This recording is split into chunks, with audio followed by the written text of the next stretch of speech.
Hey, it's your old pal Slim, and this is 70mm, a podcast for film lovers.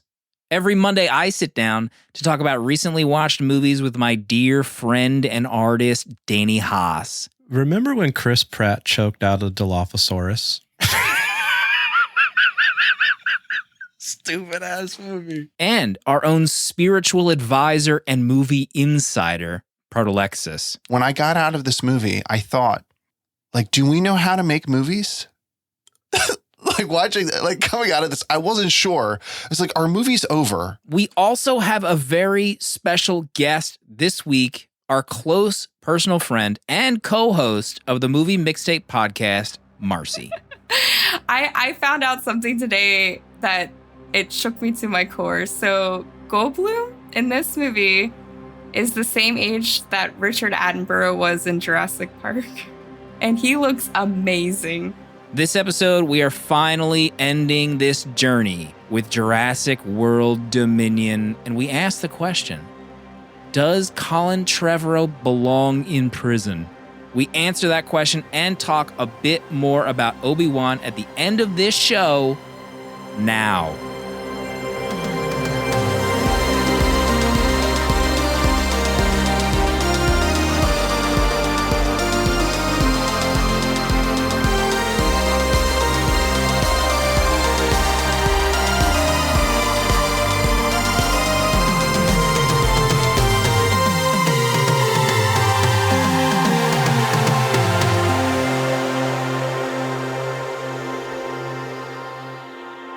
Obi-Wan KENOBI.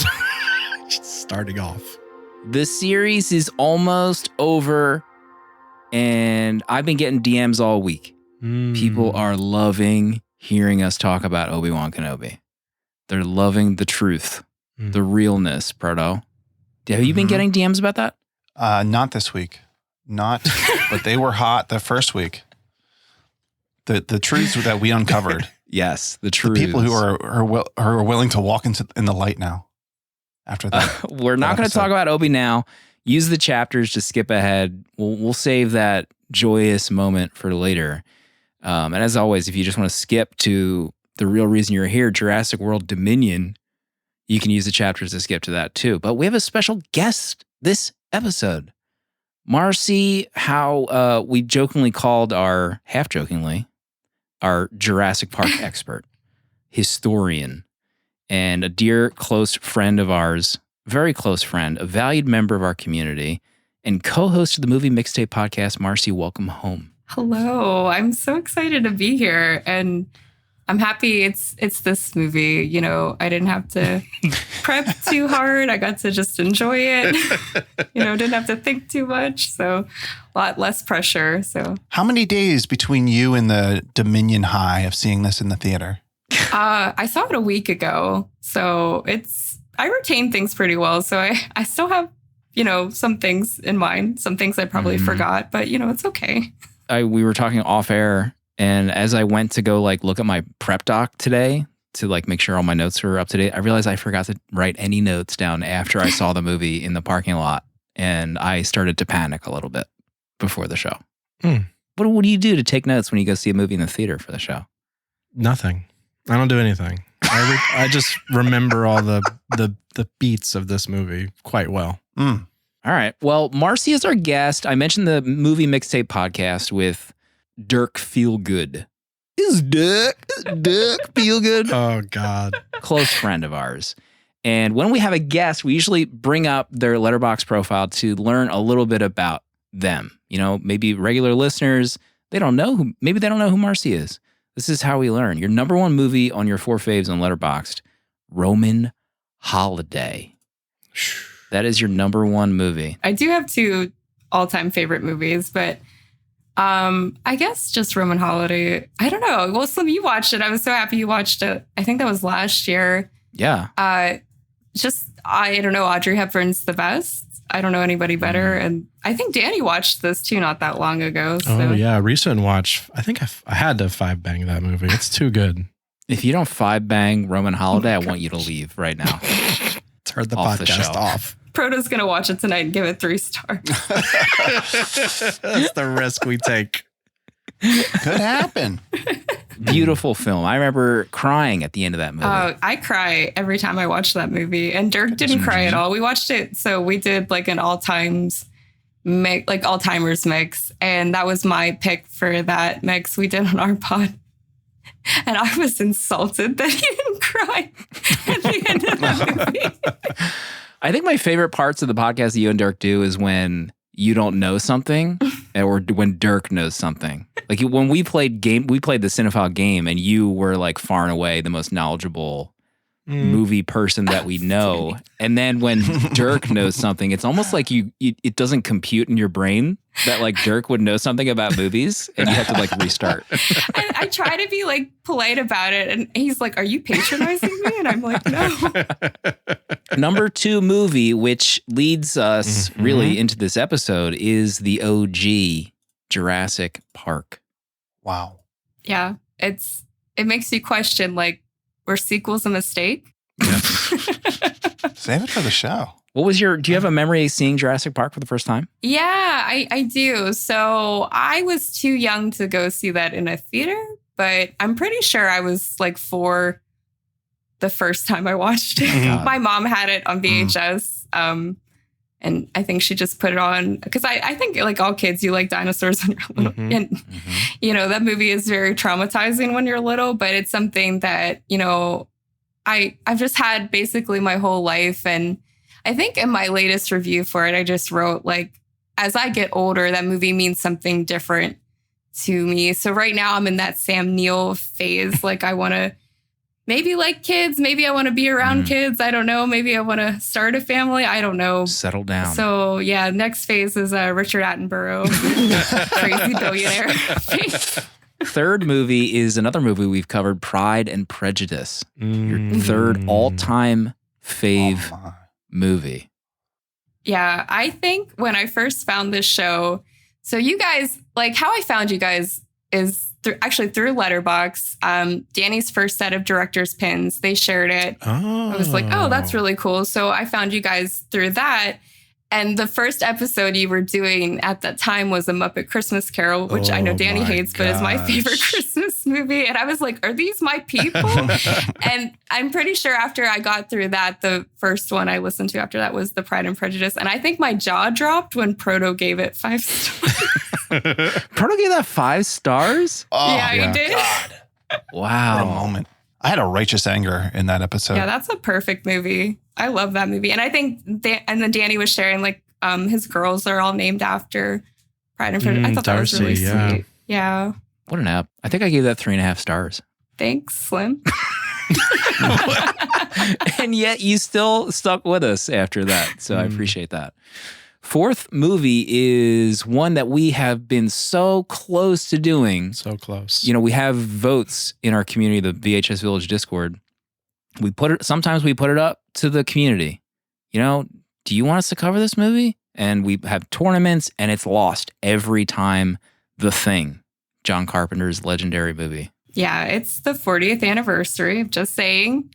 So if you guys really, big milestone. You know, but I think I was joking a while ago that if you had like a Final Four bracket of just 1982's The Thing, it would still somehow lose and we would vote for like Mariah Carey's Glitter or something like that. It's so true. 40th anniversary. Interesting. Of that movie. Interesting. Interesting. The Highway Theater by me had like a Thing screening, I think last week, and they had a trivia night. And they partnered with the brewery next door for a whole Thing extravaganza. Oh, that sounds magical. Oh, I forgot to mention too. So we have a little like comic convention here in Pittsburgh. It happens like 3 times a year, but the next one's in August and John Carpenter is actually going to be here. So I'm going. I'm going to go meet him. I'm really excited. Ooh. Yeah, in that's the awesome. flesh. I thought you said Proto. I thought you were going to say Proto is going to be there. Movie Insider. I mean, maybe now he will be. Who knows? Can I get a booth? It's the Movie Insider. Don't you know who I am? He's going to wear his little spring helmet. You know? Oh, It God. would just be me in the booth. That's all. That's all that will be You there. probably wouldn't even be there 90% of the time. There'd just be like a sheet of paper saying Movie Insider on lunch or something. Maybe he'll return. All right, so those are Marcie's 4. I think that gives a great picture into potentially our discussion later for Jurassic World Dominion. But real quick, let's see if we have time to see what our other hosts have watched this week. Pardo, did you make time for anything after Dominion? What was the last movie I talked about last week? I'm trying to look at my schedule. You didn't talk about First Blood at all. Oh, First Blood. Sylvester Stallone, up to his old tricks. I've never seen this before. And I've seen, I think, bits of like Rambo 2, probably on TV. And I think when you talked about this, I think you talked about this as well, of just being surprised the direction of this movie, that it's set in the US. Just not the story I would have expected from this, but really entertaining. This Green Beret, kind of on the run in the, I think he's in like Oregon or like Seattle area. PDX. PDX. He's on the road up there. But I had a great time watching this. I gave it 3 stars. It's nice and short, 93 minutes. Love to see it. Even today, that feels like such a forward-thinking movie. Yeah. I have seen First Blood, but it's way BLB. It hasn't been a recent watch for me. I'd love to dig back in. Easy 5 bang? Easy 5 bang. I watched the 4K last year and it was incredible. I was thinking this would look real good in 4K. What did you watch it on? What's it streaming on? It's on HBO Max. Oh. Yeah. But not in 4K? No. HBO, come on. Oh. Wake up. Please. Yeah. Marcie, when was the last time you watched First Blood with Sly Stallone? So I've never seen any of the Rambo movies. I know. Is it time? Now's the time. Is it time? Rambo month right after Rambo Jurassic summer? World month. Are we doing this? No, we cannot do No, that. no I got way. people would riot. How about on the mixtape? Can we do a Rambo mixtape? Sly Stallone's abs mixtape on the mixtape podcast. The only other thing is I got to watch the movie RRR on Netflix. Oh, yeah. This is from India. Man, this movie is such a fun ride. It's wild. Definitely worth checking out. I've never seen anything like it, I have to say. It's so refreshing seeing movies outside of Hollywood that just have a completely different take on how to even like make a movie, or just things like culturally that you would have in a story that you just don't see. Like there's this, it's about these 2 guys who really have like a romance in this movie, just like fall in love as friends. And it's wild. I've never seen a movie like this. So highly recommend that. Yeah, they're like actual historical figures. And that it's like, I think the movie tells a part that's like undocumented in their history. And they're like, what if they met during this period of time? It's Oh, insane. wow. Yeah. Yeah, Danny, you have to watch this. I'm thinking about it. Is it considered Bollywood? Is this Bollywood? No, I think it's Tollywood. It's in Tollywood. Telugu. Yeah. Oh. But the Netflix version, I think, is in Hindi, but I think the original actors redubbed it.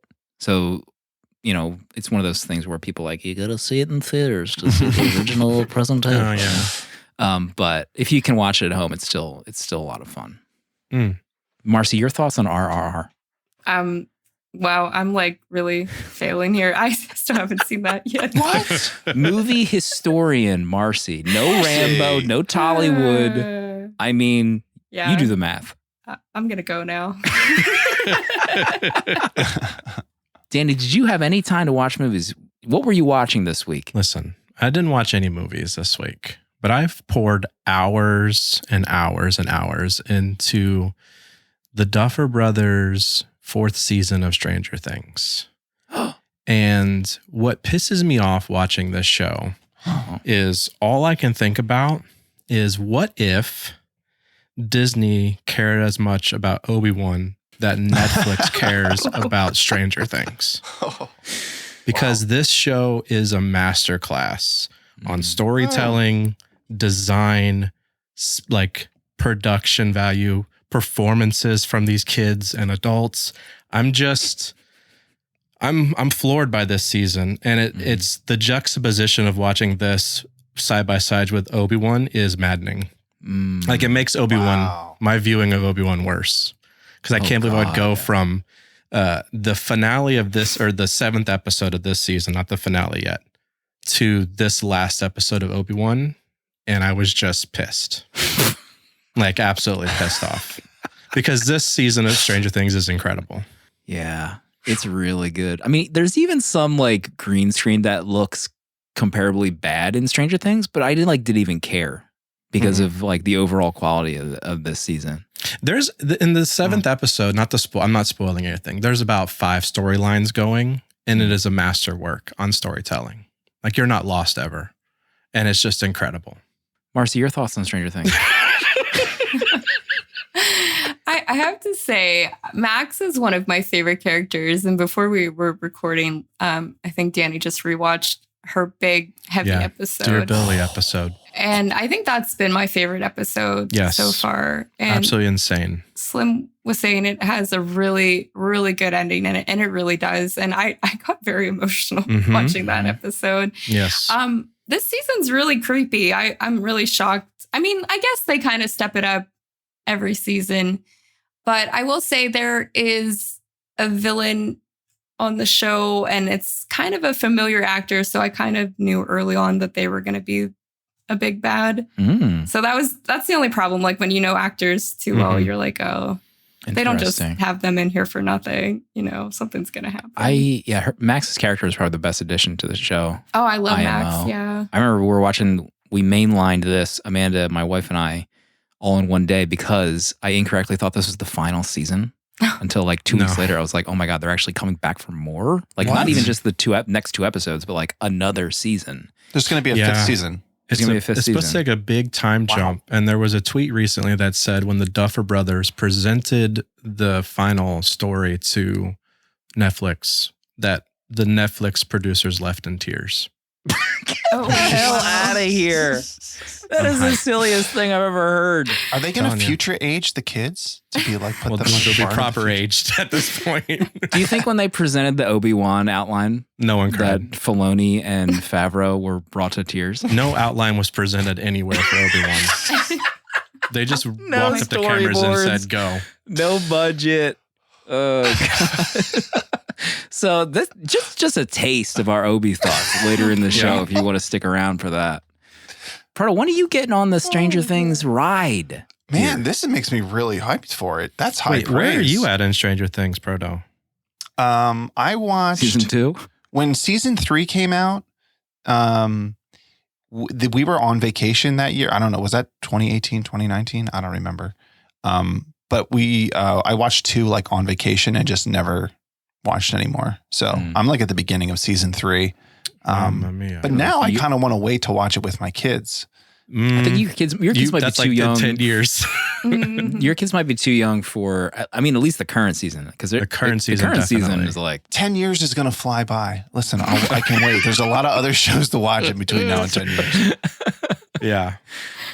Okay, so let's say hello to some patrons, some new patron friends that joined us this week at 70mm.com. You can get access to uncut episodes. We usually have like 20 minutes or so bonus capital C content with these episodes. Discounts on Danny's Beautiful Prince. Aaron, Austin, Brad, and John all joined this week. And we're still, people have been asking us about what's coming next for supporter episodes. What's next? Main question I get asked, when is the next Proto Audio Dispatch coming? I don't know the answer to that, but it's soon. No one knows the answer to that. It's very soon. We're so close. Yeah, that is true. We're very close. Marcie, any movies that you wanted to spotlight before we get into Dominion? Yeah, I'll talk about one. You and Dirk were kind of talking about it a little bit today. So we have our new mix starting next week, and it's monster theme. And Dirk picked the 2017 movie I Killed Giants. It's a graphic novel as well. I haven't read the graphic novel yet. I'm waiting. Oh. Well, I watched the movie. Dirk said watch the movie first. And I thought it was really good. I really liked it. I just was looking on Letterboxd though, and I saw you had watched it, Slim, and maybe 2 other people. So I just wanted to mention this movie because I think it's really good and really relatable to a lot of people. But I don't think a lot of people know about it. So I just wanted to throw that out there. Please go watch this movie. It's very sad and heavy, but I think, it's one thing we just all love about movies is when you can relate and connect to people in them. And this was a big movie for me that did that, checked all those boxes. I Killed Giants. amazing comic book, graphic novel, whatever the hell you prefer to call it. That's on the top of many people's lists. I Kill Giants is top tier comics for sure. Mm-hmm. I read I Kill Giants with my friends over at Paper Keg. They covered that back in the day. We did an episode on that one, and for some inside trivia, one of the rare podcast appearances on that show from my wife. My wife was on that episode. And I met Joe Kelly, the writer of I Kill Giants, and he signed it. He wrote a little something for both me and my wife. So it's one of the few comic books that we both love. So definitely check out if you can. I think it's time. Please. I can hear John Williams rolling over in his grave. Maybe. I can hear Michael Giacchino. It's time to end this journey once and for all. We knew it was always leading to this. You know, we ended up getting an Apple feature out of it from our close personal friends at Apple. Thank you for that. Was it worth it? Was it worth it in the end? We're here. Dominion. We have the foremost expert in all things Jurassic Park to discuss this movie. Proto, one final time for this journey. 4 years have passed since dinosaurs were unleashed upon the Earth. Claire is still working to protect the dinos. Her and Owen are also protecting Maisie, the psychotic human clone who released all dinosaurs from James Cromwell's basement. But just when they thought they were safe, the evil Biosyn Genetics kidnaps Maisie with plans to use her DNA to make a lot of money. They have also released extinct giant locusts to eat all of their rivals' crops and start a worldwide famine. Ellie Sattler and Alan Grant perform an SNL skit to get a DNA sample from the Biosyn lab, where they find the kidnapped Maisie and everyone else. How they all got there, it's not worth explaining. If you're concerned that, are there dinosaurs in this? Yes, there are, and there are some alpha dinos fighting at the end. The locusts are stopped, Biosyn's evil deeds are uncovered, and the amazing chemistry between Ellie and Alan blossoms on screen in Jurassic World Dominion.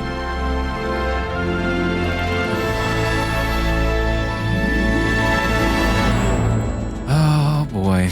Boy, oh boy, oh boy. We're here. Now, Marcie, you have Jurassic Park in your 4 faves. How did you feel when you found out and started your journey of seeing the Jurassic World movies? Like, what was your anticipation like when Jurassic World #1 kicked off? So it had been a while since they had made a Jurassic Park movie. 3, I do enjoy. I really do love The Lost World. I know how you feel about it. Bad. But I do really like the second and the third one of Jurassic Park because it still has like some DNA of the original. But it had been a while and I was so pumped for Jurassic World. I just thought like the trailers, I thought they did a really good job with marketing. I was like, this is it. Like we're go back to like how it was. I'm going to be as kind as I can be, but I think that was the most disappointed I've ever been in a theater watching that movie. Oh my word. All right, so fast forward Fallen Kingdom. You know, it's years later, you have the disappointment maybe in the rear view. What was that experience like? So I didn't even go to the theater to see that. That's how much I didn't like Jurassic World. But we did rent it one night. And I think most of the time I was just looking at Dan like, is this really happening? Like basically like, you know, like they massacred my boy GIF. Like, what did they do to my franchise? Massacred him again. Yeah, second time. Again, and again. After Fallen Kingdom last week, Danny, you were like, you know, you're on board. You're excited to go see this movie, right? I mean, it's hard. It was really hard for me not to be excited knowing we were getting Laura Dern back. We were getting Alan Grant, and we're getting Ian Malcolm back. The 3 of them on screen. So it was really hard to not be excited about that because we're finally getting the promise of Jurassic World. the alleged promise of the whole world being covered in dinosaurs. This is what it was all leading to. But not one trailer showed a locust, like not one locust in a trailer. And that became the plot for this movie. He's going in hard already. Sorry. Point number one. The bamboozle we got, that we thought we were seeing a movie about dinosaurs. We were seeing a movie about locust farming issues, and that couldn't be the most maddening thing about this film. Agricultural demise isn't what you want to go see. I when signed you're seeing up Jurassic for World? dinosaurs walking through Central Park, demolishing women and children, like just annihilating the cities. That's what I was signed up for Jurassic World. And what we got was locusts catching fire, but somehow still being able to fly with their wings on fire to decimate this valley. Danny, that is so right. There wasn't one scene of like an alpha dinosaur walking into a city, and there were like screenshots, like wallpapers for your computers of what they pasted together. The drive-through thing. Remember that shot that was circulating online? So no, nothing paid off on this third film that we were promised. I mean, they end the second one with T-Rex yelling at a lion, and like this was it. They're unleashed on the world.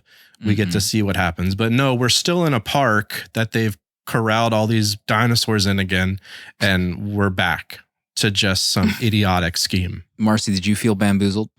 I was really disappointed with that because, like, you have dinosaurs. Like, what more do you need than dinosaurs? I don't understand. And actually, like, I think it's the two kids in the beginning on that farm, and you hear something coming, and I just assumed it was going to be like the T-Rex or something. Right. It's like, okay, that's a big loud noise. That has to be it, right? No, what is this? And it was really just confusing because I know that company. I'm sorry, I can't even think of the name. They're a big part of the book, but we've never heard of them in the movie franchise before. Really, I think maybe like that is. Well, we'll get into the villain in this movie, but who like Nedry is working with on the side. I think that's the company, at least in the book. And I don't know if they really mention it in the first movie. I don't think they do. No, I don't think they named them by the company in the first movie. No. So full disclosure, I didn't even know that the main villain Dodgson was the same character that was working with Newman until I was on the Wikipedia and I was like, oh. Stupid. Oh, wait, he's supposed to be the guy from the first scene? Yeah, he's the guy. Yes. Dan had to like tell me that when we left the theater because I was like, wait, am I correct? And then that's the name. That's who they were saying. And I was like, GTFO. Like, are you kidding me? Like, because there's also a scene where like Goldblum says Dodgson like really weird at the end. He's like, Dodgson. And I was like, what a weird delivery. And then on the Wikipedia, it's like the same character. First of all, he's like the worst villain of all time in this movie. Oh my gosh. And then if you're curious why they didn't cast the OG actor, apparently that guy went to prison. So he's not acting anymore. So that whole thing, and he's like the main villain in the first two books, Dodgson. Yeah. But I mean, really minor character from the first movie even. But what I think, okay, so I mean, in Jurassic World, they like heavily imply that BD Wong is the main bad guy behind everything. But they just decide to give him this like redemption arc for no reason. And I feel like they should have just stuck with like BD Wong because that's somebody we remember. He has a more prominent role in the first one. He's pretty relevant in Jurassic World and he shows up in Fallen Kingdom. So why not just have, make, and people know who BD Wong is. I don't think people know who Glenn Campbell is really, the guy that plays Dodgson or whatever. No. He was so odd. He made me so uncomfortable. Oh man, there were some scenes where they're having those conversations and there's like these weird, awkward interactions that are very obvious between characters. And you're like, why is this still in the movie? Yeah. As if there was some relevance for having these weird conversations between the characters, but it was just there as if this is just the way it was written for like no one to know how to talk to another human. It was like they're all like testing to see if like, are you a real person? Their interactions. It was so bizarre, some of the conversations in this movie, and especially with the Dodson character. That dude's haircut, like that guy's Campbell Scott. And the whole movie I'm watching this and I'm thinking, where have I seen this guy? Because I know I've seen a movie. And my mom used to have a movie on VHS called The Love Letter. This was like a direct to VHS movie that we some reason had. And it's like this guy, sorry, this is my Campbell Scott tangent here, Please. but he's exchanging love letters with a woman like who's living during the Civil War. And he's a computer game designer in like modern times, and they both share a desk. So he puts a letter in, and then she gets it on the other side. And like the whole movie is like them developing like this relationship and like falling in love through writing these letters. But Campbell Scott is in that movie from 1998. So the whole time I'm watching this, I'm like, how do I know this guy?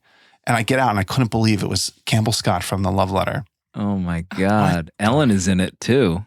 Kate Capshaw? Yeesh. What a cast. Oh, man. Yeah, Dime points out that this felt like a really obvious Tim Cook parody almost. 100%. Like, what if Tim Cook was evil? That's exactly what I thought. Very strange. So many interactions with this character on screen were just like nonsense, weird stuff. Marcie, was that your number one officially, the villain, or did you have a different? No, I think my number one. I went into a pretty... tangent. I'm sorry. Oh, no, That was my number one. That can be my number one, Campbell Scott. Got it. No, my number one I think is going to be pretty obvious. My number one is Jeff Goldblum. Let it out. Oh, Jeff. I found out something today that it shook me to my core. Uh-oh. So Goldblum in this movie is the same age that Richard Attenborough was in Jurassic Park. Oh my God. And he Are you looks serious? amazing in this movie. He looks incredible. Well, that's another thing we haven't really spoken about, but you have a healthy obsession with Jeff Yes. Goldblum. Very healthy. We'll say healthy, yeah. He is just, I've met him too in person. He's actually from where I live too. So he comes here quite a bit. We have like a holiday for him in July and everything. It's like a local Oh my holiday. gosh. Jeez. So he has been my big celebrity crush since I was like little, and you kind of start realizing you have crushes on people, but it was because of The Lost World. I think he looks the best in that one. That jacket. And I think that's why I like that one so much, because it's his movie too. But I was not laughing a lot during this movie. And then he kind of showed up and I just started really laughing because I'm pretty sure they didn't give him a script. I think they just said, be the best Goldblum you can be, and like set him out into the wild. So I could see that. He's like teaching that class in the beginning, and I was expecting it to be like Indiana Jones, and all the students have like "love you" on their eyelid because they were all looking at him like. I to play devil's advocate, I did not love Goldblum in this, and I don't know. I wanted more weird Goldblum, which is odd to say. Like I could see the total opposite happening, where he was too weird and be like, "Oh, he's just too weird in this movie." I wanted him to go nuts, like and be weird. I just felt like his stuff in the movie. Bex is saying ban Slim in chat. And Crash says he didn't have enough to do. I guess that could be true as well. Like he is allegedly the kind of whistleblower in Biosyn. He got a job there, but he's not really the main whistleblower. So he gets just kind of like shoved in with the main characters of the OG movie a little bit too much for me. Prada, what did you think of Goldblum in this? I think of the humor in this, I think he really hit it the most. I think whenever he said something, I thought it was pretty funny. Like whenever jokes he tried to crack, brought some, I don't know, some professionalism. Levity? Yeah, some levity. It's a good word. I mean, he was like the one actor who could like save a scene in this, or who wasn't just collecting a paycheck. So I enjoyed his role in this, even though if it was nonsense. How about the first scene when they're at Biosyn, right? And he sees Ellie, and they're there together, and Alan, and then he like pulls her aside and is like, you gotta, they're up to business here. You gotta get downstairs. Like he's like telling her, like pointing her away from the camera. Just an incredibly awkward scene. And I have to admit, when I got out of this movie, I thought, like, has anyone ever made a good movie? Like, do we know how to make movies? Like watching, like coming out of this, I wasn't sure. It's like, are movies over? Yeah. Like what I'm seeing on screen, some of these scenes between characters and the way this was written is so bizarre that I'm shocked that it's in a major motion picture. Mm-hmm. So the scene, the Ian Malcolm's intro scene, this maybe just leads into my first point, but I mean, was that not an obvious Indiana Jones homage? Right? Like that scene. There's I mean, 2 of those in this movie. There are more homages in this movie than I have ever seen anywhere. Like, and not even just like a franchise. In this single movie, yes, there are more than I've ever seen. It took me out of the movie completely. Like when we first see Sam, I mean, everything is a redo. Everything is a redo of the first movie. They're wearing the same outfits too, the 3 of them. Yeah, I couldn't believe it. Like at a certain point, you're like, "Hey, this is fun, right?" Like we have the same clothes on. We're in the same hut, but they do it maybe 20 more times in different scenes in the whole movie. Danny, did you? You had to have caught that stuff too, right? Oh, do you know what it feels like to be electrocuted by a fence? Oh yeah, Sam does. These stupid ass jokes throwing back to the first movie to remind people why we're in these seats at all. I was actually pissed every time they cut away from the OG 3. I just was like, I don't want to see Dallas or Pratt running around anymore. There's also 15 leads in this movie. Yeah. It's the dumbest shit I've ever seen. Every scene where they were all together was completely ludicrous. Like they're moving around the car. There's 15 of them. That was the dumbest scene in cinema history. Oh my God.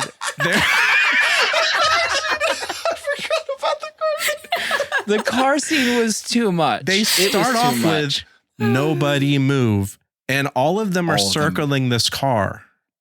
Like, I don't even understand. There had someone on set being like, Colin, they're moving. Colin they're wasn't all even moving, there. Colin. I don't even believe Colin showed up to film any of this. I agree. Once he turned in his check, he was done, cashed out. It was an intern the whole time. I don't This think he was even wrote the definitely script. shot by an intern. I think an AI might have wrote the script. Oh my God. Right? Doesn't it feel like a script that an AI would spit out? What is it? The Dale Mini site? Just someone typed in Jurassic Dominion Jurassic Park script. And the 9 scenes popped up for them to create for this movie. It gave the AI like the 5 other script and said like just make a new one. And it just took every scene from the other movies. Also, another like eye-rolly cringe scene was when they're trying to get into that like that one area with a ladder where they had to climb up. Yes. And the whole cast is there. They're inside trying to kick the dinosaur out. And one of them, I think the pilot does I don't something. even know what scene you're talking about. Which ladder scene? The pilot has like a gun or something and it shoots at it. And they all like sigh. And then the music hits. They're like, da-na-na. Yeah. Oh my God, this is so dumb. It's so dumb. The whole thing. I couldn't deal with it. Oh my God. And the thing about the homages as well is when there was a scene and I couldn't place it, I just assumed it was from Lost World or Jurassic Park 3. It was like, oh, I haven't seen those movies in 15 or 20 years. So this scene was probably, there's an homage in there to that. Like that's how heavy-handed it all was. And there was even like little things, like just like one-off things that would be from one of the movies. Like such overkill with that stuff. Mm-hmm. Yeah, like they were like shoving nostalgia down your throat. But the thing that made Dan and I the most angry was whenever Dodson's like leaving towards the end and he has the Barbasol can. There's no way in hell anybody ever found that Barbasol can. Are you kidding me? Nobody. He had a shelf of like replicas, like he just came back from Comic-Con and bought all this shit from like a Jurassic Park booth. I mean, that scene before that, where he's talking to, I think, the Ramsey character, the real mole, the guy from that Netflix show that I liked, that got canceled. Oh, yeah, that's right. He gives a speech to him about how they'll rebuild. Like, oh, you're doing a great job. He talks for maybe 5 minutes straight. And the Ramsey character says nothing. And the camera is, he's shown like 5 times. He's like, I'm not like you. And then he leaves. One of the worst scenes in the movie. Easily top Wait. 3 worst scenes. Was this Trevorrow's Rise of Skywalker script just swapped out for Oh my gosh. Jurassic Park characters? I did read that he brought a lot of the crew that he was working with on that movie. You said the onto mole, this. and I thought about Hux. Oh, God. And I wonder if this is what he did. Idiot. Gosh. Yeah, the aerosol can, just dumb. Danny, what's your number 2? I don't even know anymore. Hold on. Look at my list. Okay, I do have a scene I like. I'm going to talk about a scene I like. I loved the cave scene where they had to, they're like the most terrifying scene in the movie, where they had to get out through the cave system because it's all shut down and it was all those dinosaurs in the dark, and Sam Neill had a torch, and it just was like, I was just getting like Indiana Jones throbby, and I was just very excited for that scene. It had a great jump scare too when he climbed to the top of that ladder. But I like the cave scene. That's the only scene I liked in this movie, I think. Well, that's like when I think it starts to get funny though, because when they're like locked out and Goldblum's trying to put the code in, he's like, Miles Davis's birthday. And he's like putting it, and then the mole ends up typing it in. But I just love how gets it. he's like, everyone just stay positive. Like because he's on the other side. He was really cracking me up this whole movie. I agree. That's it. That's all I got for another point. Someone else talk. I think there might have been an homage, drink when we say homage. I think there might have been an homage where he lights that thing. I remember eye rolling as he was in that cave system. There was a line in there that was another retread to like yuck, yuck, elbow rub, yuck, yuck. But he also has to go back for his hat too. Alan, He does go back. Oh, yeah, the hat. That was oh my it. God. Just like Indy going back for his hat. Is there anything real and original in this movie? No. In this entire script? Maybe the dinosaurs. The He probably said like, Gigantosaurus? why is it always got to be dinosaurs? Oh my God. Well, Danny gave a positive. Yeah, I have a positive. Probably Yes. I think the highlight of the movie, DeWanda Wise, who plays. Oh, that was my number 2. the pilot. Yeah, that's my number 2. Yeah. I thought she was great. I mean, her pretty much her role in this isn't needed. There's already 15 characters in this movie. You do not need to add like this other character. But I thought she was great. Like I could see her being like a star. Like I kind of watching her, I was like, I want to see her like in an action movie, like as a lead. She was just like really compelling and like really like commanded the scene she was in. I was like, I've never seen her before. So I thought she was great. Mixed in with just all the terribleness surrounding her role. Yeah, she really stood out to me too. I was even thinking like maybe just, if you want Chris Pratt to continue, just get her and Chris Pratt. You just need 2 people. You don't need a lot Marcie, of people. please. I mean, well, we don't have to Put that in the Chris Pratt, universe. but I'm just saying, Jurassic World 4. Are we no. going But- back? No. I just don't know why she was helping them though. You know what I mean? She's like, well, I saw your daughter at the airport. Yeah, her heel turn was weird. Yeah, that was a little off, but she was really cool. I really thought like it's hard to add new characters, especially when you have like the original 3 come back. But she really stood out to me. I think she was probably like my second, like Goldblum. You can't beat Goldblum, but she was probably my second favorite character. I feel like Trevorrow watched one episode of Disney's Tailspin and just like, I got to add a character with a seaplane in this movie. There was probably a Tailspin season 3 homage that we just didn't catch. We just don't know. Maybe all of her dialogue was from Tailspin. It definitely felt like a character that was like a potential spinoff. Like maybe we get what's the Universal app? Is that Peacock? Maybe a Peacock original series with her flying around trying to catch dinos or something, like, or an animated show. In the dome. Dino Pilot. There we go. Crustaceous in the show, dome. whatever that show is called, the Jurassic Park one. My number 2. We're doing positive, Slim. Positives. So I loved Bryce in this. I thought What? I like Bryce. Put that on a shirt. I liked Bryce in this. I liked her scene where she had to go in the water to hide. I thought that whole thing was really cool. Where the camera is focused on her crawling into the water and the dinosaur is behind her the whole time. I thought that was really inventive. And there's many concept shots in this movie that like made it in. Like the one field shot where the moonlight is going through the trees and you can see the mist. Like there's a bunch of those like oddball concept-y shots that I remember loving in like Godzilla King of the Monsters, whatever that Godzilla movie that came out that I thought was bad but looked cool. That's correct. There was a lot of those shots in this that I really dug. I don't know how they made it in considering everything else that was in this movie. The shot of her jumping out of the plane was the coolest in the movie. Oh yeah, that was cool. The camera was like focused on her while she was on the chair in the parachute. I hated Jada that. Kiss. You hated that? It looked terrible. So that I wanted to mention the pilot. If you eliminate her storyline, you probably can cut out like 40 minutes of this movie. Cut her out, 45 minutes. Yep. The idea that the original characters in the first movie, the nerd guy that everyone loves, and then the second movie, the nerd guy that I liked, they are now CIA operatives. Yes. Excuse me? And then not only that, but he hands over undercover information to Pratt and friends. Day one on the job. It's like his first week and he's pulling this up on a tablet. I couldn't believe it. Guys, I really got to get back to work at the CIA, but here's some inside The guy information. he works with looks like Nedry. Did you notice that? No, Proto, did I you didn't notice catch that. The one guy looks my like a God. young Nedry. I thought he did at least. I was I was like, oh, Proto, there's your Nedry for you. And I'll never watch this movie again, so I'll never catch it. All right, so that was my number 2 and a bonus negative. So Danny number 3.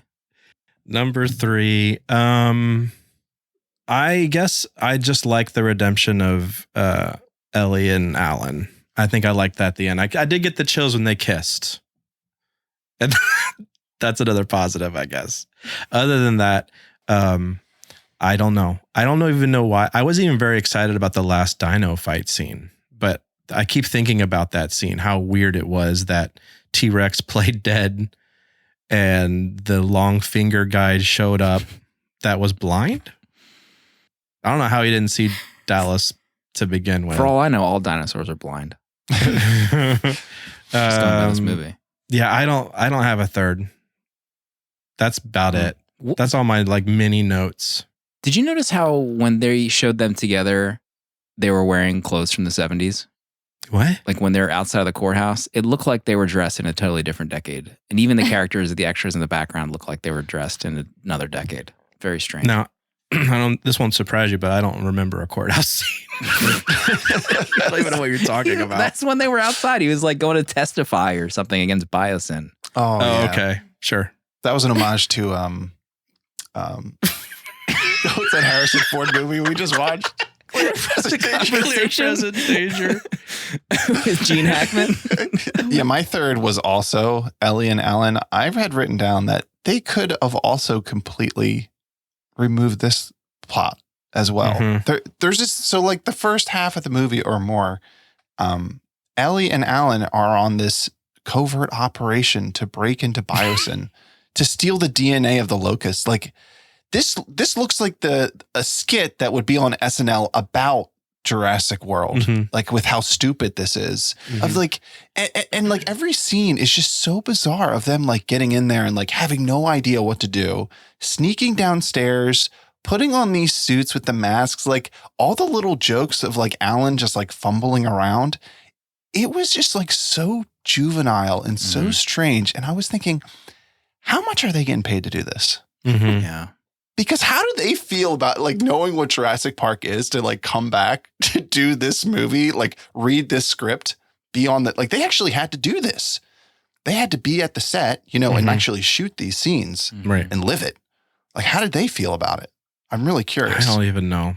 I feel like Laura Dern probably needed the most convincing because Sam Neill, like, no offense, but he's not really up to much nowadays. Have you seen Goldblum's his pig farms? Oh, I do. Amazing I do follow him work. on Instagram. It is a good time.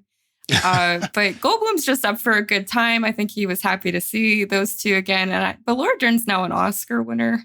You know, like what did they have to pay her to bring her back? But I can't imagine reading that script and like Proto was saying, like just thinking about how perfect the original one is. And it's like, we were in a masterpiece together. Like, what are we doing? Yeah. What are we doing here? No one who wrote these world movies understood what made Jurassic Park magical. Like no one understood the perfect wonder. I think Proto said it right in one of the episodes recently that the like awe of seeing dinosaurs and the magic of that kind of movie, they could not recapture again. And they didn't understand in these three movies what that why we love Jurassic Park so much. They just knew that they would take our money to see these movies.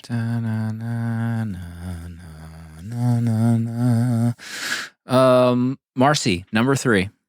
So I will say my number 3. I tried to stay positive for my threes. Love it. My top 3. Well, but whenever we did see dinosaurs, I mean, they went back and did a lot of animatronics for this movie, a lot more practical effects. I thought that was really cool because that is the big magic of the first one. But also, like, the first one works so well because you only see the dinosaurs so often. And now in these movies, they're just like in your face 24/7. But there were some dinosaurs that came back we haven't seen for a while. And my theater was really packed and people were getting really excited. Like when you would hear Blue yell, you're like, oh, that's a raptor. Yeah. But the big one that got people really cheering, and I kind of was like, oh, yeah, that's exciting, was when you heard the Dilophosauruses before they showed up. And you knew what that sound was and you knew it was coming. And I thought that was really cool. And I'm just glad like they did go back and tried to use less CGI. They actually made some real dinosaurs for this movie.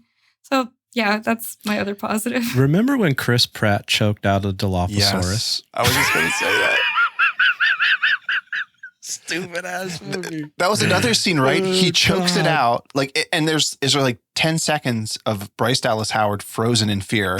He chokes it out, and like they had just found each other. And like they hug. I'll be honest, I don't even remember that scene.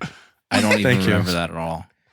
I will say my son gave it 5 stars. My son had a great time watching this.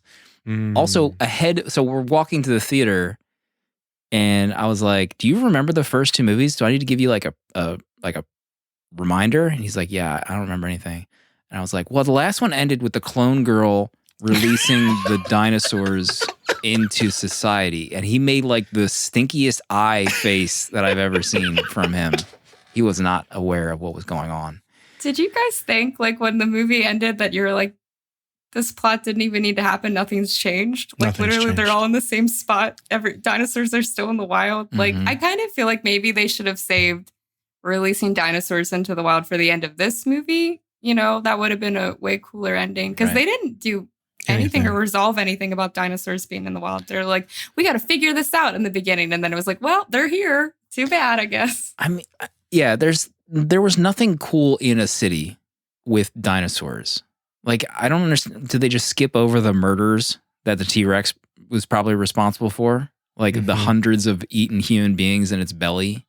Like, there was nothing cool in a city that showed like, I mean, they did show that little girl playing with like a little dino by the park, by the lake. And I just can't wrap my head around these little things just not annihilating every human being. The pterodactyls on top of the Freedom Tower or something. You mean to tell me that thing's not swooping down, center of Manhattan? Yeah, we saw what it does to people. Right, exactly. Yeah. Another thought I had just about this story too is that there's no reason other than it has the name and to make money. But imagine if this movie was put towards just a different dinosaur story. Like, why does it have to be in this universe? I just finished watching the last few episodes of Primal, the animated show, which is amazing. There's like no words. It's about like a prehistoric man and like a giant carnivorous dinosaur like living together. And they communicate, but they don't talk. And it's amazing. And I was like, this writing is amazing. What if someone had money to make like a really cool dinosaur movie and not this garbage that we are getting? Yeah. It makes me angry. Where's my good dinosaur movies? What's it, Velocipaster? Is that what we needed to watch instead? Next week, yeah. Religious Dinosaur Month. So my final thoughts, I couldn't get over BD Wong's sweater and his hair. Like, it's just too on the nose. It was very strange. Looks so feeble in that thing. Everyone doing the hand thing. Eyes on me. Oh, my God. Oh, my God. It's like Colin Trevorrow read all the comments online about that and decided to lean into it. I mean, that's so corny. Marcie, did you think that was corny or did you love it? I I don't even know how to feel about it. Like, I mean, I couldn't help but thinking of like squatting Grant just because we were posting about it a little bit. And I just was like, he just looks like an old man in pain. I hope he's okay. He also he has hated no doing that. ass. That was my main note as I was thinking in the theater. When he's walking around, it's like inverted, his pants. They're somehow going into like a black hole where his rear end should be. And we know it's not true. We just saw him in the piano. He's got an ass. Oh my He's got an ass that moves, but Mhm. not in. What did Trevorrow do to his ass? He wrote his ass out of the script. Removed it with Maybe he had CGI. his cheeks clenched the whole time because he was scared. I don't know. De-assed. Should Colin Trevorrow be in prison after this trilogy? Let's get into it. It's an actual debate. You should just really debate whether or not he should be a felon after this movie. I'm just going through my honorable mentions. The black market villain. What was her character's name? Oh my Did you say God. it earlier? I can't remember if we said it earlier, but just nonsense. I didn't know her name. Yeah. The one girl villain where she was wearing the You know sunglasses. who she looked like? She looked like Mirage from The Incredibles. It was so bizarre how close she looked to that character. Yeah. Maybe that was the homage. Oh. Maybe that was Oh, the maybe Maybe reference. that was the She was Oh my reminding me of gosh. the broker from Mission Impossible Fallout. Yeah. Omar I only know him That's from He Who Not Be Named Dollhouse TV show. That's where I knew her from. Oh, interesting. All right, that's my notes. I will say the general idea of this franchise is a good one. They leave the park and it becomes about humans and dinosaurs coexisting. That's a good idea. Yeah, it is. And that's where it ends. I'm not even sure if this is a 2-star movie. Gosh. Oh, I'll stay at 2 stars. Wow. 2 stars for the end of this journey for Dominion for me. Danny, final thoughts, rating? I don't really have any other final thoughts.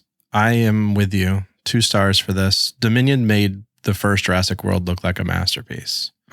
So, yeah, 2 stars easily. I could go down to 1 if I'm pushed. Depending on the time of day, you could go down to a 1. If I see this again, it's going down to a 1. You know, I was a promise. I was the first after Rise of Skywalker. I know I'm bringing it up. He almost did Rise of Skywalker, and I was in the camp of like, man, I what didn't want to if? bring it up. The script was not great, but some parts of the script that he did not get to do was good. And now, I mean, Rise of Skywalker looks like, freaking Return of the Jedi right now compared to the Dominion movie. Pardo, final thoughts? Mm-hmm. Final thoughts.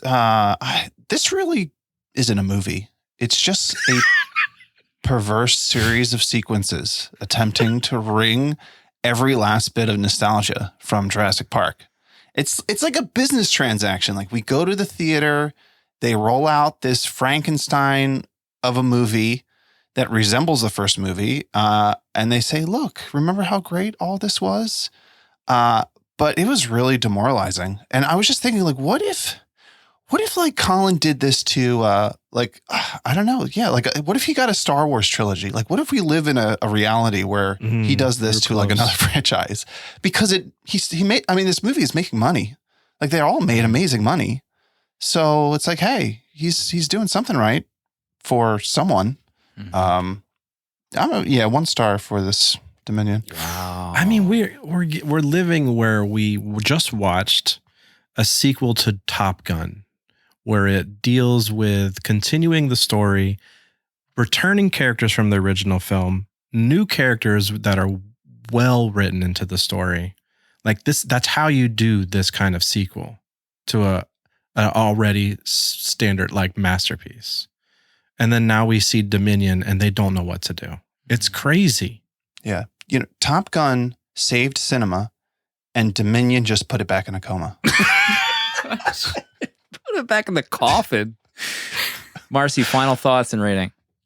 One other thing that really annoyed me was Chris Pratt falls into that frozen lake and then is completely dry the next scene. And how did he not die of hypothermia? Oh my God. Perfectly I fine. really want to know.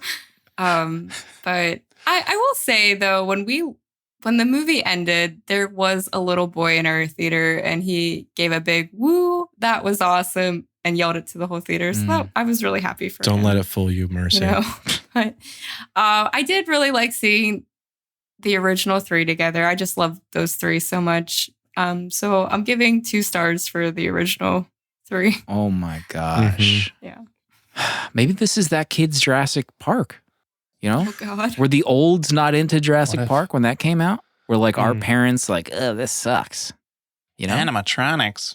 Is this the lowest rated CGI. movie we've ever done with 4 people giving Yeah, stars? it doesn't even meet the average of like a 3-person episode.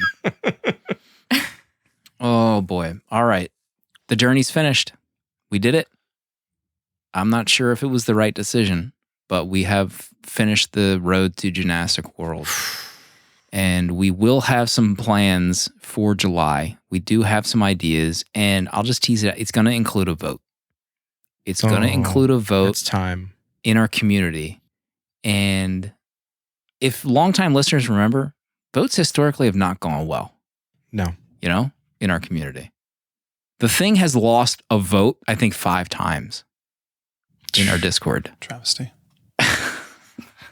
All right. So we have one more week in June, and I'll just tell you right now what it's going to be. So it's June, it's Pride Month. Unfortunately, our Pride Month was the Jurassic World universe. So We're going to turn it back around. we're trying to turn it back Give around. us another chance. We were thinking of a fun movie that we could cover to close out the month, and we have settled together as friends forever on 2019, directed by Olivia Wilde, Booksmart. Aw. That is going to be a movie next week. It's streaming on Hulu, so I'm excited to rewatch that. Same. That'll be fun. Very excited. Big week. We need to wash the stink off this journey off of us, Mhm. right, Fredo? Wash it off. Get the hose out. It's going to take a while. Get the hose out. That's streaming on Hulu. But now I think it's time for us to get to the real reason why people are here, Oh my gosh. to talk about Ben Kenobi. Oh, God. Disney Plus, episode 5. I think this is the episode before the last one. Discord users might know Proto and I's thoughts already. We'll get to that, but I would love I've to. muted all the channels. Yeah, you haven't I've seen muted them. anything. You haven't seen anything. I don't want to Danny. see anything. What- I've seen enough. You're sitting down. Just to be clear, the internet loved this episode. This is an incredible episode. You get what people were waiting to see finally happening. Danny, how did you feel? Okay. So when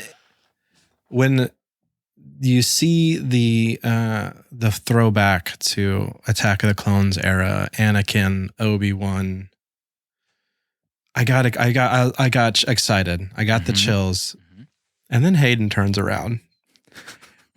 And he looks way too old to be in this era. And I'm confused because in Book of Boba, we get a great looking Mark Hamill Mm-hmm. face.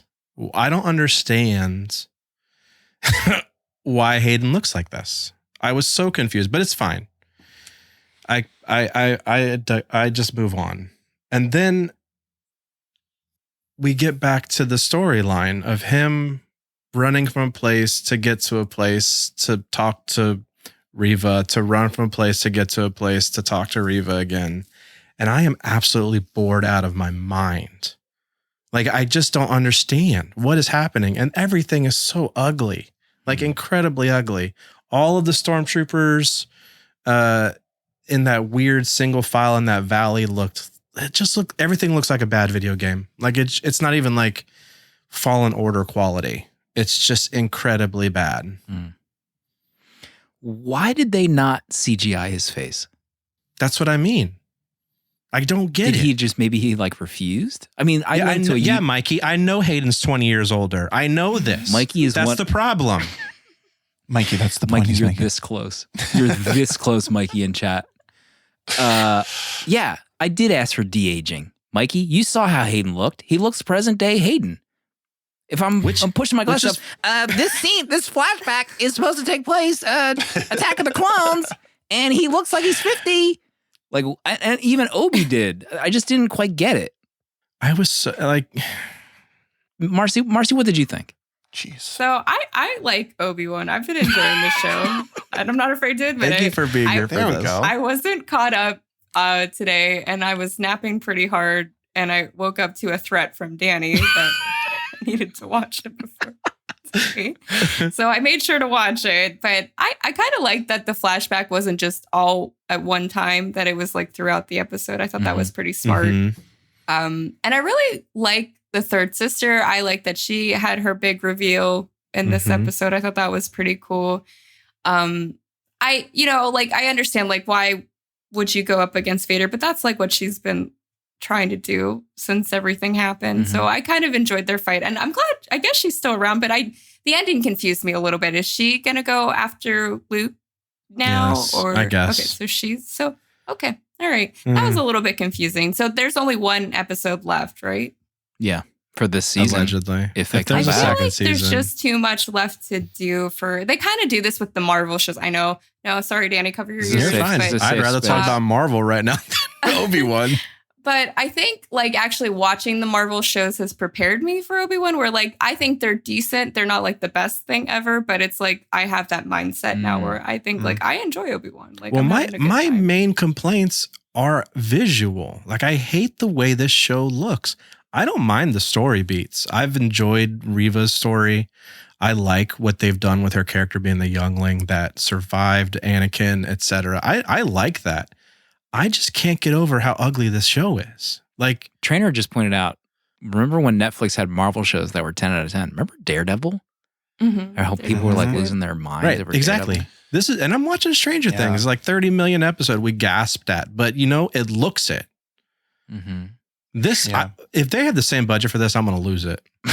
There is Yes. no way they put $30 million. They put 30 million in Ewan's pockets to be in all I these think episodes. I think they're more worried about, honestly though, I think paying the actors. They want the right people, but maybe not so much spreading that money everywhere else is maybe the issue. Yeah. Proto, any thoughts on this episode?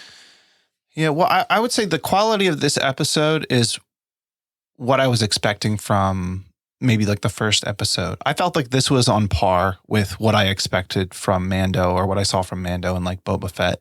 So if this would have been like the quality, because I think the last two have been much better in terms of like quality. Like the first two was just such a shock to the system. I think they're like some of the worst episodes in on Disney Plus. So I was like, if this would have been the first episode, I would have been happy. Like if this was the quality. So yeah, there's a lot of problems. And yeah, and I guess I'm just now used to it. Like Danny, like you're saying that scene of them at the blast door, like there's nothing interesting about any of this. It's just like, it's an empty room with walls and a door. It's like, oh, let's just There's keep like shooting it. nothing there. But Reva will walk up with a lightsaber and cut it in half with no problem. Like, Yeah. why didn't she do that to begin blast with? door can you have a full whispering conversation through? Is it made out of It was adamantium? forced talk. It doesn't make any sense. Yeah. And we were talking in Discord that I think the thing that drives me crazy the most about this show and all these Star Wars shows is just like the weird writing of how they get themselves into like these weird positions where they want something to happen and they just choose the weirdest direction of him getting captured by Reva, but then it not really mattering because he just gets away so that he can get on the ship. Yeah, and in the shadows. nothing seems to make any sense. It's as if like their hands are tied. Someone's like giving them this terrible script and they with like an ad libs where there's like some solutions that aren't filled in and they have to like work with like this just weird story that if I don't know, it's so strange. The story beats in this along on top of everything else. I just hate to be negative all the time, but so thankfully Jurassic World is over. This whole month, we'll go at it with a bang. The Vader thing, like Vader pulling the ship, and then you go back to the first or second episode where a sniper was 5 feet from Vader and there were some flames ahead of him, and he was absolutely powerless. But in this episode, he's force pulling a ship in midair back down to Earth. Whatever. But couldn't catch the second one. But yeah, He must have ran out of mana. His powers were low. Well, that's the other thing is that we have no sense of what to expect from these moments, right? Him like pulling a ship out of the sky should be really cool, but I don't think it should shock us because in the episode before he couldn't get through a bunch of, hot coals on the ground. Mm-hmm. He could have just levitated over them. He could have force leapt. I said this in the previous episode. You're a Sith Lord. Also, I couldn't deal with his little hand, his little hand fight with Reva. He has the smallest hand I've ever seen in a Star Wars anything. It's so weird looking. Oh my God. So at this point, I'm like, I know I'm nitpicking every little thing, and I'm trying not to be so negative, but his little hand, I couldn't deal with it. But also, Vader has tiny hands. I just keep picturing Chris Elliott in Scary Movie. Taco, that is the exact scene I thought of from Scary Movie. And I couldn't. I was cracking up watching it. It's gotten to the point where I'm laughing watching this show. And that's not happy. But there was also a moment like Reva's lightsaber, he chucks the lightsaber at Reva. And this is just like the biggest nitpick you could possibly Let's have. hear it. The lightsaber is at her feet. She's standing in front of Darth Vader. Use the effing force to pick up the lightsaber. She bends over to pick up a lightsaber. Get out of my effing face with this show. I've him had not it. once using his own lightsaber. Where in is that the fight. on-set nerd that has a checkbox? Who's the Star Wars universe librarian saying like, actually, you know what? Jedi at this stage probably would use the force to pick that lightsaber up. Mm-hmm. I think Vader's hands are a little too small here. Can he wear 2 gloves to make his fingers look bigger? So it's depressing. Live action in my mind is over. It's finished. The choreography of these fights too. It's maddening. Like I watched Stranger Things. I'm gonna keep going back to Stranger Things. I don't care. There's a fight in a shack, a 10x10 shack that looked better than anything they've put out as a fight scene in this whole series. You have Sith fights. Like go crazy. How about Reva's plan of walking Obi-Wan back behind blast doors with 2 stormtroopers as if anything is going to stop him from getting away from them? Why didn't she just leave Obi-Wan next to her side for Vader to show up? Right. Let me just walk him back into this cave and close doors with 2 stormtroopers that are going to stop Obi-Wan Kenobi? I don't know what's going to happen in this final episode, but I know that was the point, trainer. My hopes and dreams for the show have been dashed. It's stupid. That's my point. The point was so she could release him after she got him so that he could get away. Trainer has never said one negative thing about Star Wars in our entire Discord relationship with Trainer. I don't know if he is a secret agent for Star Wars. I want him. Is that Kathleen Kennedy? I want him investigated. All right, enough about Kenobi. We need to end on a positive note. Next week we have Booksmart on Hulu. Marcie, what can people look forward to if they're not already subscribed to the Movie Mixtape Podcast with Dick Feel Good? What's the mix that people need to be listening to right now? I think our favorite mix we've done so far, we really had a good Japan mix, and Mikey P was on an episode. Mikey P, our executive producer. Mm-hmm. That was a lot of fun. So if you want to go back, we did Scorpion Prisoner. I'm sorry. He's going to kill me for putting female prisoner Scorpion. Oh my God. And we did It's Shoplifters, and Mikey picked High and Low, and it was a really fun mix. But like, we're going on to Monsters. Derek picked I Killed Giants. My pick will be Gremlins 2. Oh. And then we have a special guest coming on for this mix that I told Slim about. Mr. Chaos himself, Cablasto, My will be God. coming on. Cablasto. If anyone is a member of our communities, Bat and Spider, they'll know that name. It sends chills down your spine if you know that name. All I hear is a pan flute right now. Just don't tag him in the Discord because he will show up and he will not leave. I mean, previous episodes, you covered Shaun of the Dead, you covered Hot Rod, Ex Machina while you were sleeping. So, and Whiplash had an episode. So, yeah. No real overlap with our show. That's another reason why maybe people were hesitant to check it out. Check it out. Mortal Kombat was your first up. Big first step. That's how Dirk and I started talking. it was like day one in the Discord here. He left a voicemail on Mr. Nobody for Mortal Kombat. And I was like, oh, I want to watch this. And he was like, oh, you don't have to watch this. You don't have to watch this. And that's how we started talking. So that was like the joke. That was going to be our first episode. Yeah.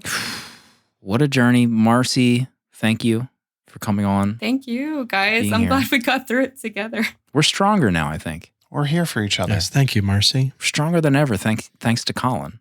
Really. This is his plan all along, to bring people closer.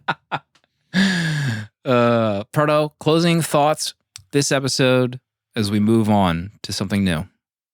Yeah, things are volatile in the world right now. Crypto is in a tailspin. Have you guys heard about this?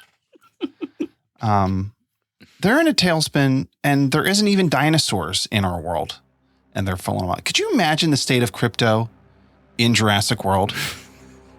Colin should have put a little bit in about that. Stock prices with crypto. But what would be great in Jurassic World? Still, stocks would be rising of movies. Imagine you have real dinosaurs that you could put in movies. It would be amazing content. So it's just proof that, if dinosaurs were let loose in the world, movies would still thrive. And that's something you can rely on. Movie Insider does it again. Next week, Booksmart, streaming on Hulu. We'll see everybody then.